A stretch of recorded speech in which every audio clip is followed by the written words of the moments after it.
안녕하세요. 1987 작은 도서관 관장 이만필입니다.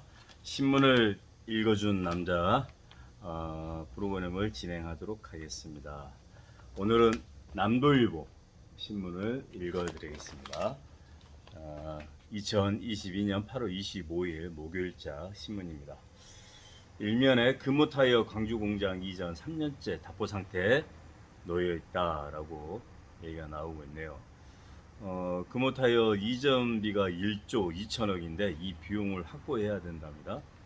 근데 광주시에서는 검토 자체가 불가하다라는 입장을 고수하고 있고 상업용지로 용도 변경 협상을 이뤄내야 되는데 이것도 장기화되고 있고 이런 상황입니다. 광산권에서 개발의 가장 어떻게 보면 핵심 부지라고 할 수 있죠. 금호타이어 이전 문제가 해결돼야 실은 송정의 KTX 투자 선도 지구를 만든다는 등 뭘 한다는 등 여러 가지 얘기가 있는데 어쨌든 지금 현재 송정권은 공공항 이전 관련된 부분하고 금호타이어 이전 부분이 실은 해결돼야 어떻게 보면 어, 송정리가 새롭게 발전하고 부각될 수 있는 어떤 기회라고 생각이 되는데 이게 거의 몇십 년째 이루어지지 못하고 있죠.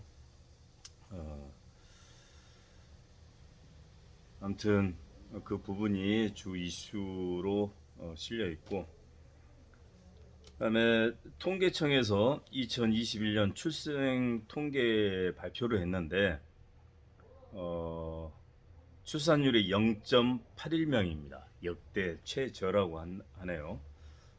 굉장히 심각한 문제죠. 전 세계적으로 봤을 때도 우리나라가 출산율이 꼴찌 아닙니까? 예전에는 그렇지 않았는데 결과적으로는 핵가족화되고 그다음에 결혼 자체가 힘든 세상이 됐죠.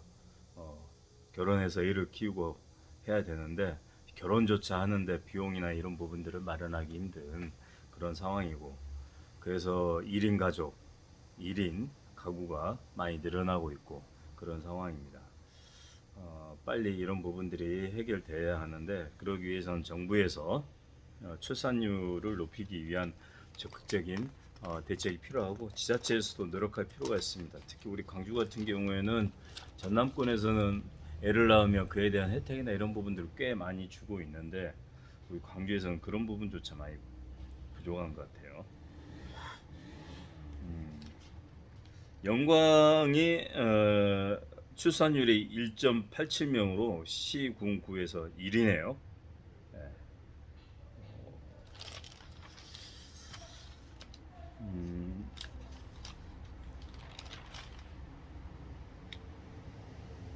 지금 현재 당정 차원에서 구직 청년을 위한 도약 준비금으로 300만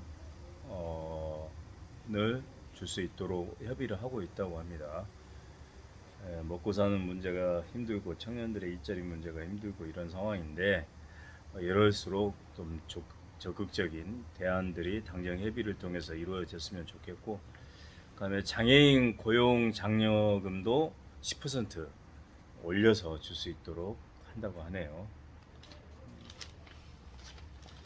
그다음에 남도일보 오면에 요즘 핫 이슈가 되고 있죠. 월곡동의 광주 고려인 마을 관련된 내용이 나와 있습니다. 이렇게 처리가 되고 있네요. 전면에. 광주 고려인 마을이 실은 전국적으로 이슈가 되고 있고 특히 이번에 우크라이나 난민 관련된 부분 해가지고 적극적으로 고려인 마을에서 받아들이고 있고 그다음에 최근에는 홍범도 장군 관련된 흉상 제막식이 8월 15일 날 있었죠. 그래서 어쨌든 이런 부분들이 실은 이제 이민이란 부분에 대한 내용들이 예전에 비해서 새롭게 접근을 하고 있죠. 과거에는 이민을 받아들인다 이런 부분에 대해서 좀 부정적으로 생각을 많이 하고 있고 그다음에 실질적으로는 또 우리 그 지역에 경제적 어떻게 보면 참여하지 않으려고 하는 3D 업종이라든가 이런 부분에 있어서 실은 외국인이라든가 그리고 저기 그 조선족이라든가 이런 분들이 많이 활동을 하고 있죠. 어떻게 보면 그런 분들의 지금 경제적 활동이 없으면 우리 대한민국 경제가 굴러가지 않는다는 얘기까지 나오고 있습니다. 실질적인 현실이고, 그래서 아예 이런 이주민들을 적극적으로 좀 받아들이자라는 거고, 지금 정부에서도 이민 관련된 부분에 대한 이주민 관련된 부분에 대한 내용들을 적극적으로 모색을 하고 있는 걸로 알고 있습니다. 이주민들의 대책이 더욱더 이번 고려마을 관련된 부분에 대한 계획을 통해서 이루어졌으면 좋겠고, 심지어는 이제 우리 광주라든가 광산구 지역에 이주민들을 따로 모아서 보낼 수 있는 어떤 특구 같은 걸 지정을 해야 할 필요가 있다, 이런 얘기까지 나오고 있습니다. 그런 부분에 대해서는 적극적으로 받아들일 필요가 있다라는 어떤 당위성도 있을 것 같고, 그다음에 이 정도의 그 어떤 관광이라 할까요? 새로운 이슈와 내용들을 만들어낼 필요가 있겠다라는 어떤 그런 측면도 있다고 생각이 됩니다. 코로나가 장기화되니까 공동주택의 층간소음에 관련된 민원이 급증을 하고 있답니다. 층간소음 문제는 굉장히 우리 사회적으로 생활 이슈 중에 큰 문제이죠. 심지어는 살인까지도 벌어지고 있는 그런 상황인데, 주택을 지을 때 소음 관련된 부분에 대한 어떤 테스트를 해서 일정 기준을 넘지 못하면 허가를 안 내준다든가 그런 부분에 대한 적극적인 대책이 좀 필요할 것 같습니다. 조선대학교 이사장이 조선대 총장 징계를 할 것을 의결을 요구했다고 합니다. 보통 이사장이 총장 징계 관련된 얘기까지는 하지 않는데, 저도 얼마 전에 자리를 갔다가 이 문제에 대한 얘기가 나왔습니다. 조선대 이사장 관련된 부분이라든가 그다음에 조선대가 계속 학사 관련된 부분 해가지고 혼란들을 많이 일으키고 있죠.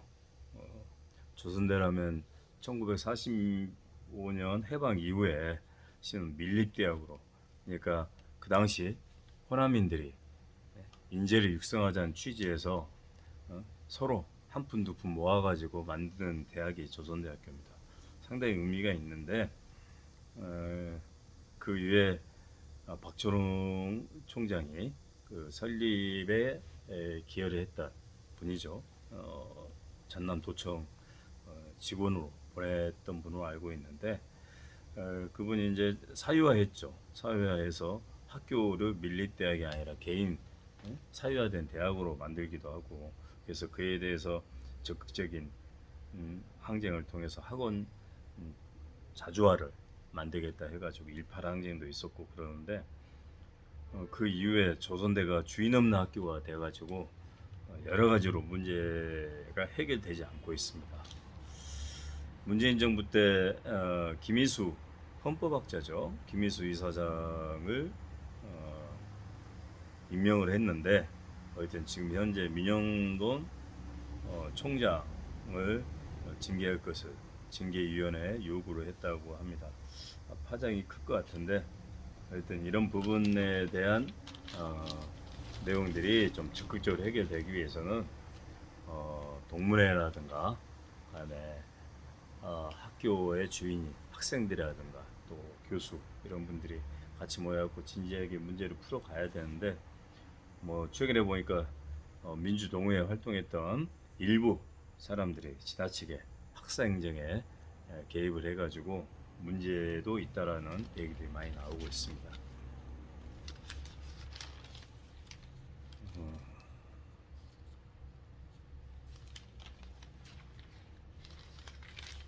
나주시에서 시민의 상 후보자를 8월 30일까지 받고 있다고 합니다. 적극 추천을 해 주시기 바라고, 지역개발, 사회복지 등 5개 부문에 대해서 지금 접수를 받고 있다고 합니다.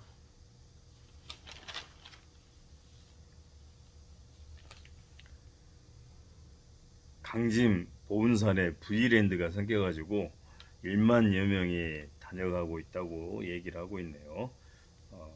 물놀이 장인 같은데요. 이런 게 우리 광주나 광산구에는 이런 게 안 만들어지는지 모르겠네요. 만들어 놓으면 가까이에 살고 있는 우리 어린 친구들이 굉장히 즐거워할 텐데요. 분발하기 바랍니다. 민선 8기에서 현재 빛가람 혁신도시 관련된 발전 재단을 설립하겠다라고 했다네요. 공동협약서를 김영록 전남도지사, 강기정 강주시장, 나주시 윤병태 나주시장 이렇게 세 사람이 만나가지고 협약서를 했다고 하는데, 빛가람 혁신도시 관련된 부분은 강주와 나주가 해결해야 될 부분들이 있죠. 예, 처음에 혁신도시를 만들기 위해서 강주, 전남이 공동으로 노력을 해서 나주의 혁신도시를 만들었는데, 이에 관련된 세금 관련된 문제라든가 여러 가지 부분들을 함께 풀어가기로 했는데 그게 잘 이루어지지 않고 있다는 얘기를 들었습니다. 뭐 공동발전 기금도 마련하고 발전 재단도 설립을 한다고 하니까 이런 보여주기식뿐만 아니라 실질적으로 강주 전남이 상상하고 발전시켜 나갈 수 있는 구체적인 로드맵을 만들어서 실천해 주길 바랍니다. 남도일보에서 빛가람 혁신도시 공공기관 이전 8년을 집중적으로 점검하는 시리즈를 계속 연재를 하고 있네요. 읽어볼 필요가 있겠습니다. 네, 그러면 이상으로 2022년 8월 25일 목요일째 남도일보 신문을 읽어드렸습니다. 좋은 시간 보내십시오.